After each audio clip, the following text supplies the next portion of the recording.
Class 9, let's start our next chapter, chapter number 7,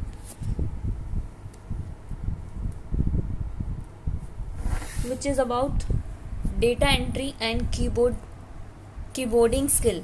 अच्छा, data entry में सिर्फ आप ये समझते हो ना कि एक पेपर दिया जाएगा आपको और आपको उसको अपने उस डेटा को फीड करना है, बट उसके लिए भी ना एक तरह से ये भी एक स्किल है. किस तरह से आप इस स्किल को किस तरह से स्किल को सीखोगे, देन अपने काम की जो करने के जो तरीका है उसको और अच्छे से स्मूथली अपने काम को आसानी से कर पाओगे. तो chapter number 7 is all about data entry. ठीक है, कैसे कीबोर्ड यूज़ करना है, कैसे माउस, तो ये सब चीज़ें आप लोगों को इसके बेसिक कॉन्सेप्ट्स को क्लियर करके चलेंगे हम इस चैप्टर में. ओके, सो सबसे पहली चीज़ जो आपका पार्ट नंबर 2 है, इसमें जितने भी चैप्टर्स होंगे ना उसमें ये दोनों चीज़ें रिसोर्स रिक्वायरमेंट आपको गिवन होगी, जैसे hardware, multimedia computer system, software, window operating system. So ये सब चीज़ें आप लोगों को दिया जाएगा कि अब इस हार्डवेयर ऑब्जेक्ट अब इस चैप्टर में हमें हार्डवेयर ऑब्जेक्ट कौन कौन से चाहिएंगे. जैसे मल्टीमीडिया कंप्यूटर चाहिए हमें, जिसमें चारों चीज़ें हों मल्टीमीडिया वाली, आपकी मॉनिटर, ये मतलब नॉर्मल कंप्यूटर सिस्टम. सॉफ्टवेयर आपको कौन सा चाहिए, विंडो ऑपरेटिंग सिस्टम होना चाहिए आपके पास, प्लस रैपिड टाइपिंग सॉफ्टवेयर होना चाहिए. अब पर्पस, अब हमें ये देखना है. सेशन नंबर 1 में ये बताया है कि हमारे कीबोर्ड में जो कीज़ दी हैं, हर एक की का अपना अलग अलग पर्पस होता है. किस लिए, क्या पर्पस है किस की का. सबसे पहले आपको ये जानना है कि जो आपका कीबोर्ड है उसका क्या नाम दिया है और क्यों दिया है. आपका जो आप कीबोर्ड यूज़ करते हो, ध्यान से देखो, इसमें जो इसका पहला वर्ड बनेगा उससे QWERTY, क्वार्टी.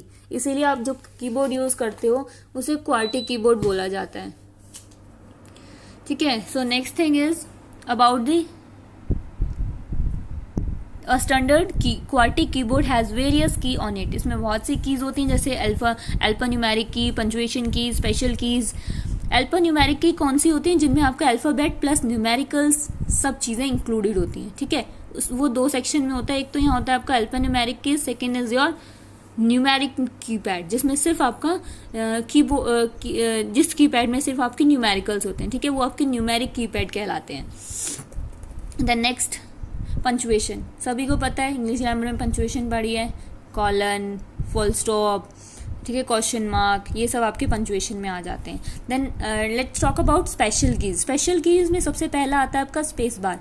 स्पेस बार वो की होती है जब आपको 2 शब्दों के बीच में स्पेस देना होता है. ठीक है, एंटर, जब आपको एक लाइन ख़त्म करके नेक्स्ट लाइन में जाना होता है. ठीक है, देन आपकी एंटर की आप यूज़ करते हो.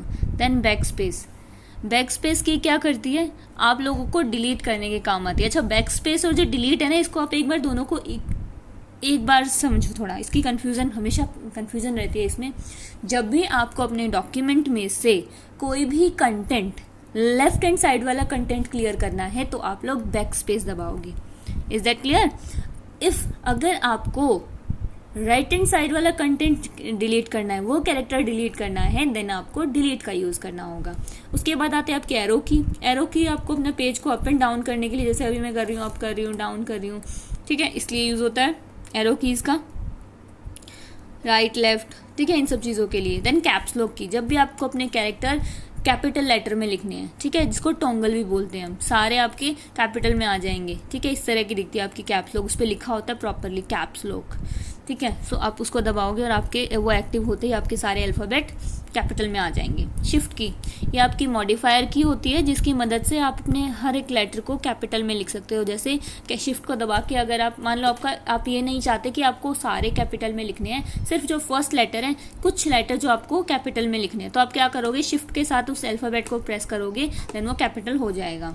कंट्रोल की, ये भी आपकी कंजक्शन की होती है. ये क्या करती है, आपकी हर एक कैरेक्टर के लिए क्या करती है, शॉर्टकट के लिए यूज़ होती है. ठीक है, जैसे आपको किसी भी शॉर्टकट का यूज़ करना है, जैसे कंट्रोल C जब अगर आप करते हो तो वो आपका कॉपी कर देता है, कंट्रोल V से आप पेस्ट कर लेते हो. तो इस तरह से आपकी एक तरह से कंजक्शन की होती है. जैसे नेक्स्ट इज योर ऑल्ट की को बोलते हैं, ऑल्ट की देखो ऐसी दिखती है. ऑल्ट की को हम लोग बोलते हैं हेल्पर की. ये कंजक्शन की तरह ही काम करती है, ठीक है, कंट्रोल करती है कैरेक्टर्स को। Then next is your function keys, functional keys. Functional keys क्या करती हैं, आपकी लेबल होती है। जैसे आप फर्स्ट जो आपकी पहली लाइन कीबोर्ड में जो पहली लाइन आप देखोगे F1 से लेकर F12 तक आपको नंबर्स पड़े दिखेंगे। हर एक की का अपना अलग नंबर होता है, जैसे F5 to refresh the button, और हर एक प्रोग्राम हर एक सॉफ्टवेयर में भी अलग अलग यूज़ होता है इनका। Next is escape. किसी भी डॉक्यूमेंट से अगर आपको डायरेक्टली निकलना है देन आप एस्केप का यूज़ करती हैं। Next is touch typing.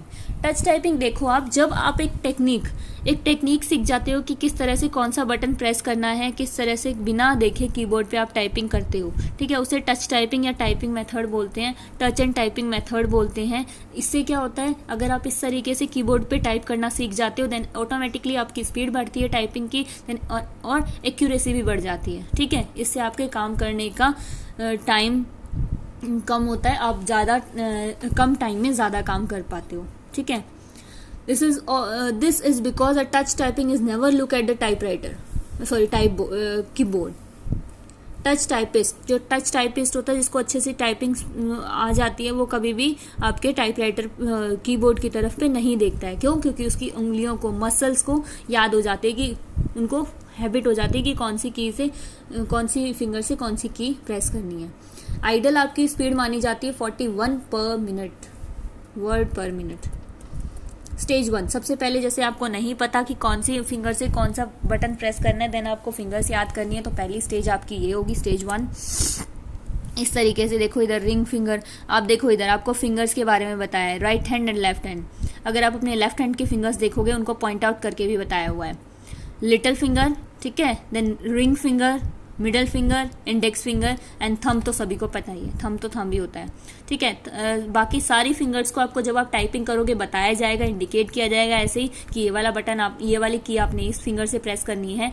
But जो थंब में आपका वो किस लिए यूज होता है, स्पेस प्रेस करने के लिए, ठीक है। अगर आपका जो राइट हैंड का थंब स्पेस कंफर्टेबली प्रेस कर रहा है तो आप उससे प्रेस करेंगे, अदरवाइज लेफ्ट से, ठीक है। देन स्टेज 2, अब आपको टाइपिंग का कोर्स देखना है, उसके टाइपिंग स्टेज बाय स्टेज करनी है, ठीक है। थर्ड, अब आप यहाँ पे स्किल्ड हो गए हैं, बिल्कुल अच्छे से स्किल सीख गए हैं। देखो इसमें बेसिक चीज़ें बताई हैं टच एंड टाइपिंग रूल में, जैसे हम लोग क्लास में भी डिस्कस कर चुके हैं कि अपर केस कैसे प्रेस करना है, ठीक है। अपर केस हमेशा आप लोग आप लोगों को हमेशा अपनी जो फिंगर है वापस लाके उस मेन वाली होम रो पे ही ले आनी है सारी फिंगर्स, ठीक है। और हमेशा अवॉइड करना है कीबोर्ड को देखना। अटेम्प्ट टू लोकेट राइट की विद योर फिंगर, कोशिश करें जो फिंगर बताई जा रही है उसी से प्रेस करें आप। ये पोस्चर, ये देखो 2 पोस्चर बताए, इस तरह से लेट के आपने टाइपिंग नहीं करनी है, इस तरह से बिल्कुल स्ट्रेट आपका ध्यान इस तरह से होना चाहिए। ये आपको पोस्चर होता है, परफेक्ट पोस्चर बैठने का। 50 to 80 सेंटीमीटर का आपका डिस्टेंस होना चाहिए आइस से स्क्रीन का, ठीक है। हाइट, ये सब चीज़ें, चेयर कितनी होनी चाहिए, आपकी आर्म किस तरह से होनी चाहिए, अपनी एल्बो को आपने कितना बेंड करना है। जब भी आपको टाइपिंग करनी है तो सक्सेसफुल टाइपिंग के लिए सबसे पहला रूल बताया जाता है कि आपको कीबोर्ड की कीज़ को हिट नहीं करना है, जैसे ठक ठक ठक ठक इस तरह से टाइपिंग नहीं करनी है, आपको नॉर्मल जेंटली उसको प्रेस करना है, ठीक है। और आपको कीज़ को नहीं देखना है, अपने उंगलियों को हमेशा होम रो पे रखना है, जहाँ पे नेसेसरी हो स्पेसिफिक उसी की से आप लोग अपने बटन्स को, मतलब बेसिक चीज़ ये है, घूम फिर के ये कहना चाह रहे हैं, जो आपको कीज़ यहाँ पे याद करानी है, आपने अपनी मसल्स को याद करानी है, वो अपनी फिंगर की मसल्स को बताना है, ताकि टाइपिंग करते समय आपको कीबोर्ड को बार बार ना देखना पड़े। अगर आप ऐसे करेंगे तो मिस्टेक्स कम होंगी ऑटोमेटिकली, और रिदम को मेंटेन करना है आपने, ठीक है। अपनी पोजीशन को ठीक रखना है, क्या है वही भी चीज़ दोबारा बोलिए कि अपनी कीज़ को हैम्पर नहीं करना है, मिनिमम फोर्स के साथ जितनी पॉसिबल हो उतने से प्रेस करना है। User upper and lower case के बीच में अपोजिट हैंड का यूज़ करना है। फॉर एग्जांपल आप राइट से अगर वो यूज़ कर रहे हो, शॉर्ट वर्ड लिख रहे हो, लोअर केस लिख रहे हो, तो अपर केस के लिए आप क्या करोगे, लेफ्ट हैंड यूज़ करोगे, ठीक है। माउस पकड़ने का तरीका देख लो। अब ये लास्ट टॉपिक ले लेते हैं आज की क्लास का, कि आपने अपने माउस को देखो इस तरीके से, आपके हैंड की पोजीशन ये राइट पोजीशन है, आपकी दोनों फिंगर्स बटन पे होंगी, आपके माउस की ये पोजीशन ये होगी। ये जो बटन होते हैं, होवर, सबसे पहली चीज़ आती है होवर। होवर क्या होती है, जैसे आप कभी भी अपने माउस का, ये देखो ये मेरा कर्सर है, मैं यहाँ पे लेके जा रही हूँ, ठीक है, यहाँ पे मैं लेके गई हूँ, यहाँ पे मेरे को शो कर दिया ये मैप है जो जिस पे आपने जिस पे आपने चूज़ किया है जिसको, ये मैप है और यहाँ पे इसकी वेबसाइट दी है। तो इस तरीके से जब आप अपने कर्सर को लेके जाते हो उस प्रोसेस को बोलते हो hover.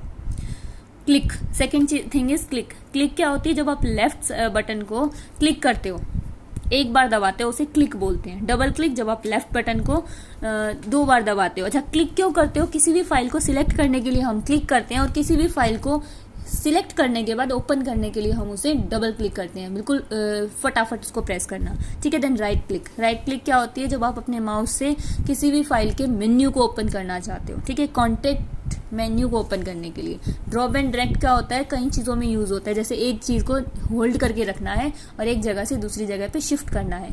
Scroll, up and down, screen को अप एंड डाउन करने के लिए। So that's all for today's class.